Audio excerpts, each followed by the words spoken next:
14. The science which deals with the whole order, process, and manifestation of life we call biology. Of it, botany is but one small division, and of botany, my own science of plant breeding is, again, a subdivision. I might have been content with my own line, but I was enormously interested in botany.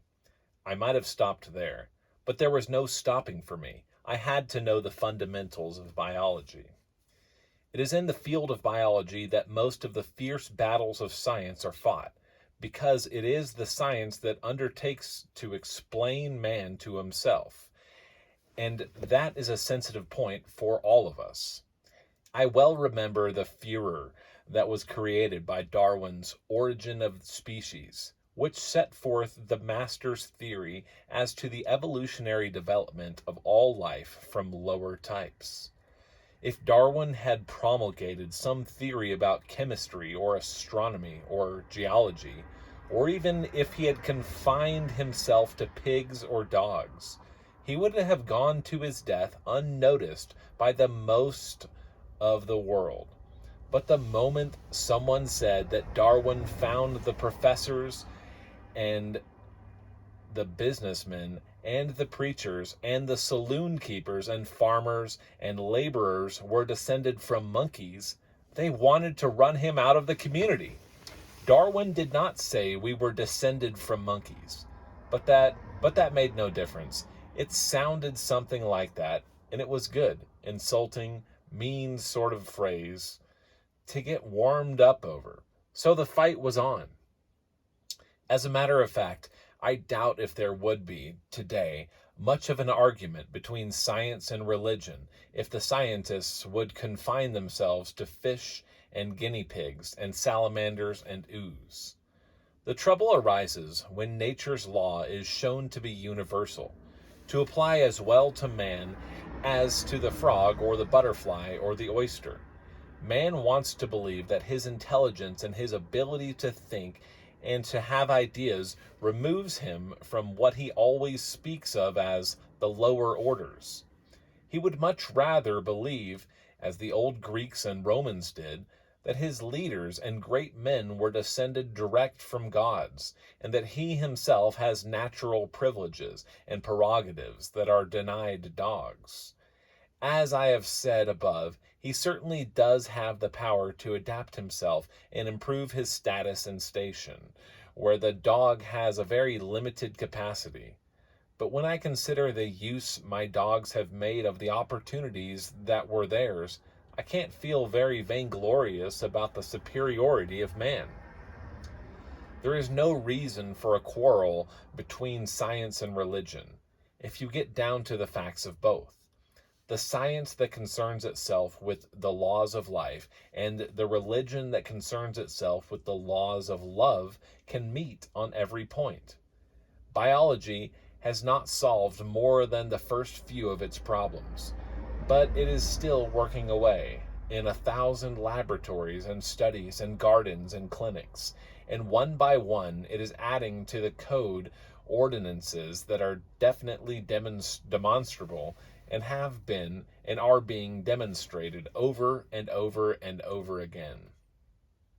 Religion has solved many problems, too, but it is, unfortunately, inclined, like the law, to go back to precedents and old forms and conventional rites and accepted customs, rather than to look forward and onward, until religion keeps abreast of the times or a little ahead. It will fetter itself and lose its grand and glorious opportunity for service and usefulness. That is another thing that I have learned in Nature's University. In this connection, I am reminded to say something I have wanted for a long time to say to a larger audience than the one that occasionally gathers in my home or the very dear one that sits with me around the table day by day. And that is, intolerance and bigotry are not the sole possessions of any class of men, but are very common weaknesses and faults in a large number of classes. I count among my friends hundreds of ministers and teachers, and I do not agree with all of them, nor with them on all subjects. but I have never known a clergyman or a professor who could be more narrow, bigoted, and intolerant than some scientists or pseudoscientists. There are bigoted lawyers, intolerant businessmen, and narrow politicians, and ignorant statesmen, and it is a mistake to associate intolerance with religious sects or with reformers, because you aren't taking in enough territory. Intolerance is a closed mind. Bigotry is an exaltation of authorities. Narrowness is ignorance, unwilling to be taught. And one of the outstanding truths I have learned in my university is that the moment you reach a final conclusion on anything, set that conclusion up as a fact to which nothing can be added and from which nothing can be taken away, and refuse to listen to any new evidence. You have reached an intellectual dead center, and nothing will start the engine again short of a charge of dynamite. Radicals, originators, daring thinkers, and free minds are the ones who explode these charges of dynamite into machinery. I have set off a few myself, and have enjoyed a good deal of satisfaction at the resultant movement of thought, without saying anything about the fun I have had in hearing the noise, watching the smoke, and admiring the fireworks. Ossified knowledge is a dead weight to the world, and it does not matter in what realm of man's intellectual activities it is found. I would swap a whole cartload of precedents any time for one brand new idea. You can trace the progress of man right straight along through the centuries by setting down the inspirations of unfettered minds. Eve began it by craving the apple. Moses was an agitator and a radical. Christ was an inspired dissenter. The common people of England spelled out liberty when they violated all the old customs and scrapped all the hoary precedents by forcing King John to sign the Magna Carta. Columbus shocked all the mossbacks of his time by asserting that the world was round, and then demoralized them by proving it. Our forefathers appalled the Houses of Parliament by proclaiming that government properly belonged to the governed, and Lincoln didn't take his notions from any books on the rights of man when he was writing the Emancipation Proclamation. The history of the world is a history of revolts, rebellions, heresies, idol smashing, and the consignment of precedents to the everlasting junk pile, and intolerance and any obstinate clinging to outworn doctrines, whether of religion or politics or morality or of science, are equal damning and equally damnable. My work with plants was, of course, the work with land plants, but it opened me to another branch of the learning offered everyone by the University of Nature, and that was the branch that concerns itself with water plants and the marvelous life that abounds in the sea. How often I have dropped my cares and duties and gone to the ocean for rest and recuperation, and there wandered with little Betty Jane, my ward, or with the other Betty, my wife and companion, or sometimes alone, absorbed in the beauties and wonders of the seashore. You will find the beaches of America generally used for one of two interests: jumping the waves or acquiring a coat of tan on the sand. How few people know the wonders of the life, so abundant and so interesting, that can be seen along the shore and among the rocks. Life in myriad forms sways or swims or idles there, from the tiniest organism clinging to a shell or a bit of moss to the fishes that dart and race hither and yonder in pursuit of food or at play, from the dainty, delicate plants to the ponderous seaweeds, from the miniature shell life, more beautiful than jewels, to the great starfish or the great abalone, withdrawn and with its trap open to catch a passing meal. And on the shore itself, shells, brilliantly colored bits of seaweed, luminous rocks, Even the individual grains of sand, especially when examined under a microscope, are an inexhaustible source of delight and inspiration. Ichthyology, the study of fish, and algology, the study of sea plants, are less familiar to us than most of the other branches of science, and yet they are equally interesting, equally fundamental, and equally comprehensible to the student, even a beginner in the University of Nature. The laws are the same, but it is perhaps even more wonderful to contemplate the struggle for existence in the quest for a suitable environment in sea things than in land animals and plants. To be sure, sea life was always aided by currents, and changes in the water were probably less abrupt than changes on land, so that life had a better opportunity to move on or to readjust itself and readapt itself to new environmental conditions.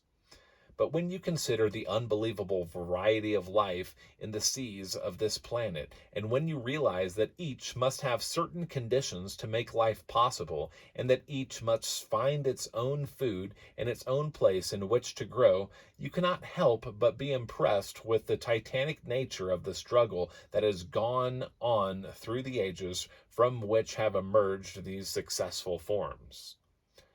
Remembering that the sun is the source of all energy and that plant life must utilize the power of the sun to transform its raw materials into living cells, you will perhaps wonder how these sea plants can thrive without sun. The answer is that they cannot and do not.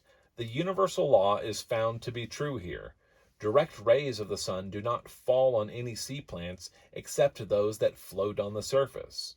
But rays of light from the sun do, and therefore you will learn that no sea plant life exists at ocean depths where complete darkness reigns. And this will interest you, perhaps, to take a farther step and note the differences in color in the leaves of these sea plants. In earlier chapters, I dwelt on the importance of the chlorophyll granules, the green-colored cells, and that you find in leaves of all land plants. It will appear to you that there is some mistake here, again, for these leaves are brown or reddish or even red. Nevertheless, the same law applies. The fact is that the sea plant's leaves have actually in them the same chlorophyll granules as the rose or the pine or the geranium, and that there is only a different combination of pigments, some of them abundant enough to deceive you and to make you think there is no green there. It is there because green is the color of those granules, which, alone in all the marvelous laboratory of nature, are capable of transmuting sunlight, oxygen, hydrogen, and the other essential properties into the starch and sugar necessary to the continued life of the plant. Shells and pebbles and the sand are all equally interesting, and equally they are the results of the same forces in life and subject to the same laws. The shellfish is a great example of indomitable patience, for it cannot hunt or adventure very far. And most of the shells, all of those that cling to rocks or piles, are pretty well fixed in their places and have to wait for food to come to them. The result is that they keep open day and night for business. The unwary customer is accommodated whenever he happens to come by unless the manager has drawn the blinds and locked the door while he is consuming the last visitor. Here are a few suggestions in the fascinating world that lies all about us in nature. I have not attempted to cover the whole ground. The field of science is illimitable, and everyone can find in it something to interest him and something from which he can learn valuable lessons for his own employment and good use. Once started in the University of Nature, the humblest beginner, no matter whether he matriculates with honors from some lower school or just slips in the back way without any certificates or diplomas whatever, can soon find himself. And in no time at all, he will begin to correlate what he learns, will begin to commit to memory some of the simpler laws, and will begin to be impressed with what I have been writing about in these papers. the interdependence of all the children of nature, and the close parallel there is between her laws for man and those for plants or animals, fishes or insects or stars. There is another aspect of this universal education which is free to all in nature's university that I have not touched on.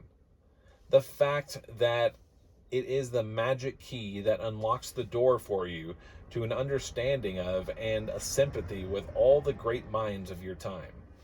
I do not suppose any man of these days has had visits from more people, nor from people of more widely distributed sorts and professions and interests than I. And yet, I have been able to converse with all of them and to understand what they were saying, even about some highly specialized work of their own, and to be interested in them and find them interested in me. I have surprised physicians and surgeons by talking with them about the human body and human ailments, and by being more or less up to date in their chosen field. Partly this was, of course, because I studied medicine at 20, but mainly it was because I was interested and because my observations were based on immutable laws that no school or branch or variety of doctoring could escape. There are a good many quacks in the medical profession, just as there are some in the law, but some in the clergy, some among businessmen, and probably one or two in the plant breeding line. But I have never had much patience with the effort of the older medical schools to arrogate to themselves all the authority as regards sickness and health. I do not believe in permitting every barber or organ player who wants to hang out a shingle to practice medicine or attempt cures, but I do assert that there is room for those who believe in stretching the muscles and readjusting the backbone and giving internal baths and in proper diet or the use of water in ill health, as well as for those who rely on nostrums and drugs and pellets and pills and serums. I have been treated by allopaths, naturopaths, hydropaths, osteopaths, and calf paths in my time. I have found that the best man is the one who best aids nature to a readjustment of your body. That it is nature herself who does the heavy work. Give her a chance. Boost her over the rough places. Provide her with a certain amount of raw materials, and don't hamper her with your obstinacy or hamstring her with your own bad habits, and presently she will be running the job at the old stand, and doing it pretty efficiently too. I have expressed myself about education on various occasions, and have had something to say that educators with open minds would listen to, because the training of the human plant is very closely related to the training of the garden plant or the tree. People have scolded me and abused me and scoffed at me, but I find them coming closer and closer all the time to a rational, natural method of education, which is the only thing for which I ever contended. It has been objected that I have no children and therefore have no right to discuss this sacred subject of schooling for the young, but I observed that about 96% of all our teachers, from the bottom up, are spinsters or bachelors, and I can't see how I can be made out any more of an amateur than they.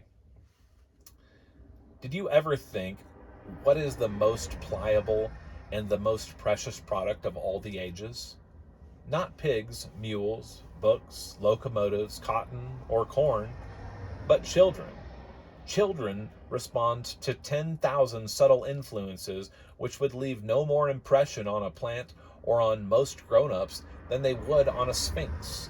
Children are the greatest individualists we know.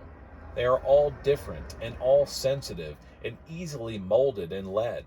This is part of nature's scheme to get variations. The different temperaments, inclinations, strengths, and weaknesses of your little ones ought to be encouraged, capitalized on, and encouraged. Instead, we pour them all into one mold, like steel wire fed through a pin-making machine, and when they are standardized so that you can hardly tell their minds apart, we expect them to go out into the world and make something of themselves. If they do it, is in spite of their education instead of because of it. Man has by no means reached the ultimate goal towards which he is traveling, and the growing children are the ones who must take the forward steps as they come to manhood. If we have tried to make them into a pattern of ourselves, progress is impossible, and nature's aim by so much defeated.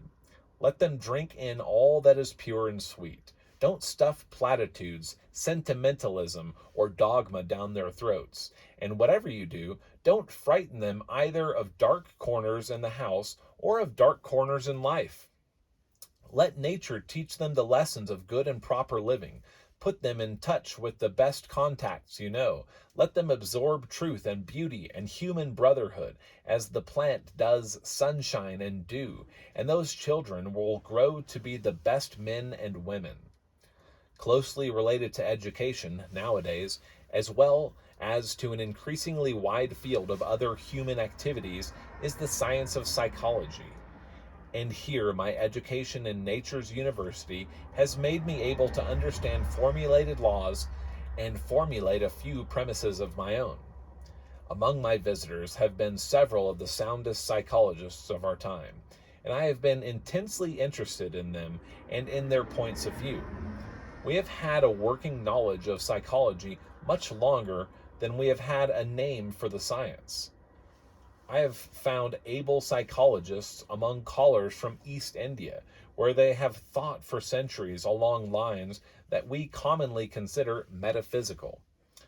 But the basis for much of their teaching was the influence of our subconscious minds on the things we thought and did and said, and no matter what they called that influence, they have long been able to get results through application of the same principles that are taught in schools of salesmanship, practiced in psychoanalysis, or used as a basis for the examination of the minds and intellectual capacities of men and women or boys and girls today.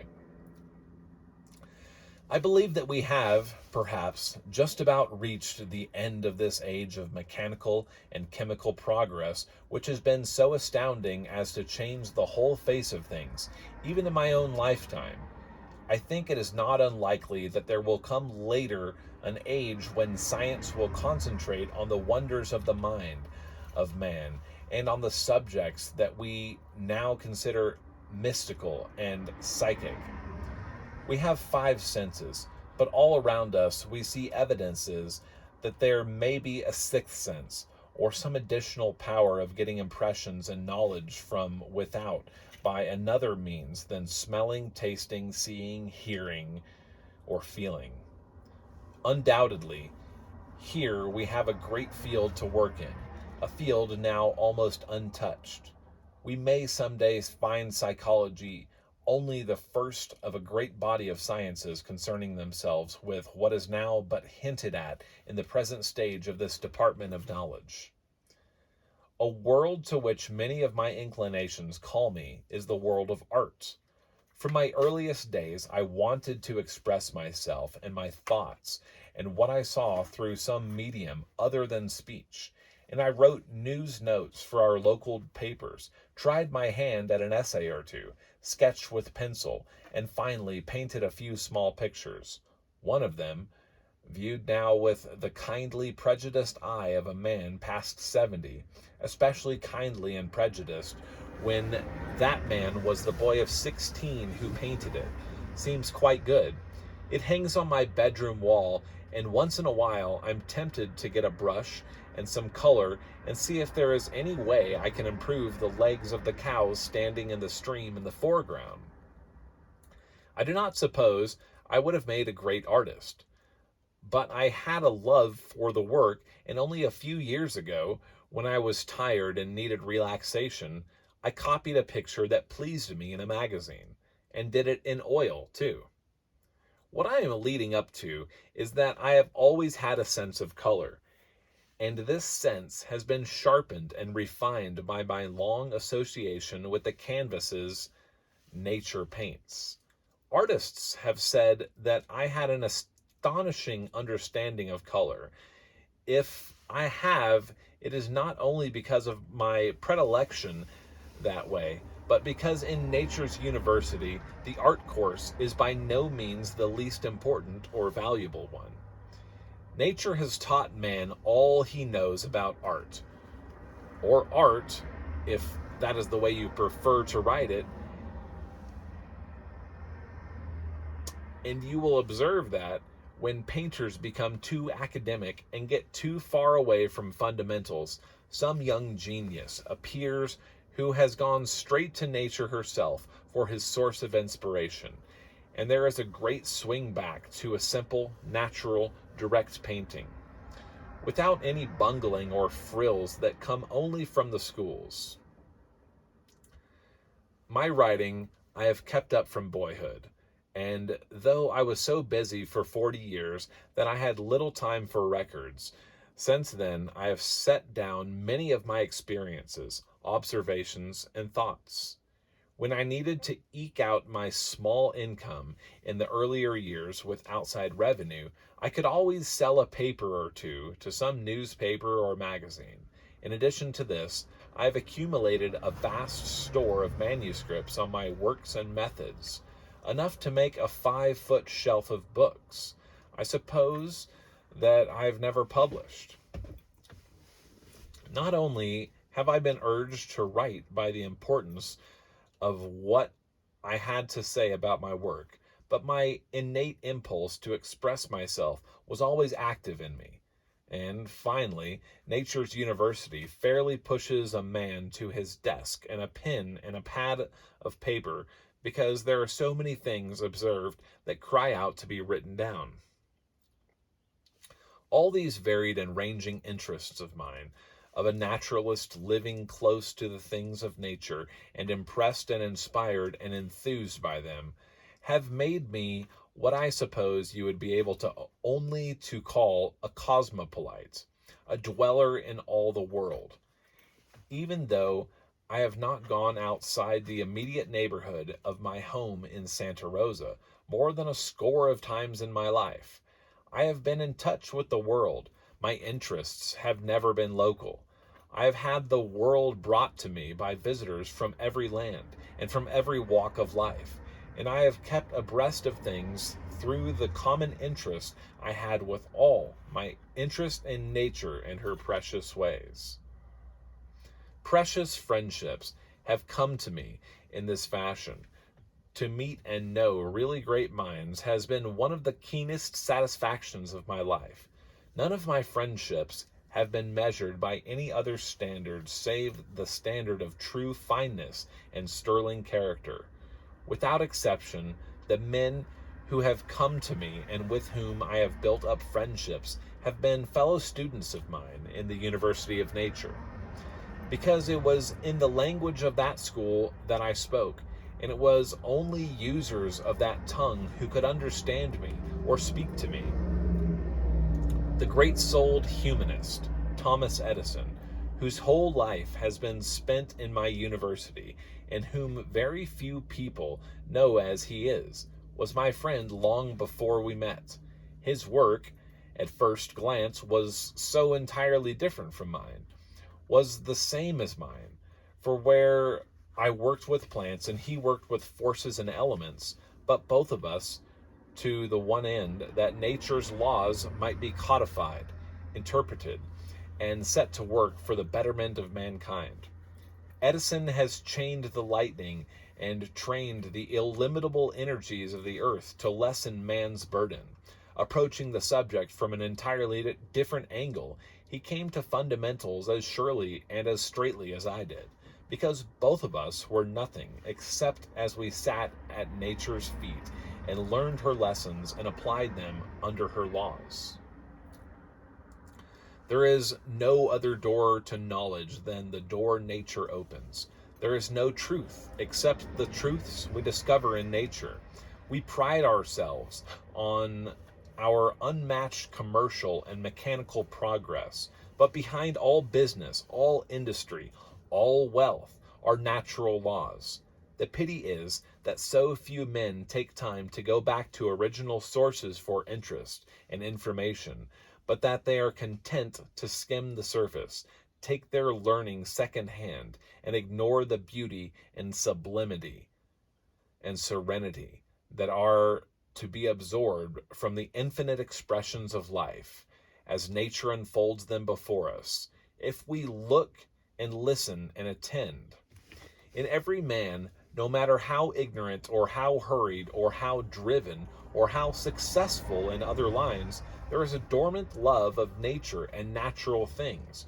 It would take very little of the time you crowd so full of everything else for you to breathe in some of the incense of gardens, to feast your eyes on the calm and changeless beauty of the hills, to rest your bodies on the quiet beauty of the earth, and to heal your souls in the perfect serenity of some unbroken wilderness.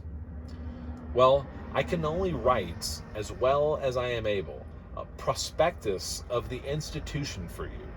If you're looking for an education, I can only recommend my own and tell my own experience. I can only say to you, as I am trying to say in these papers, that what I have had, you may have. That what I have enjoyed, you may enjoy. That what I have learned, you may learn. And that it is all free, all open, all generously bestowed on man. That whatever your preparation, whatever your age, whatever your early training or present occupation, you are welcome now or at any time in the future to enter on a new and incredible adventure by matriculating without money and without price in the University of Nature.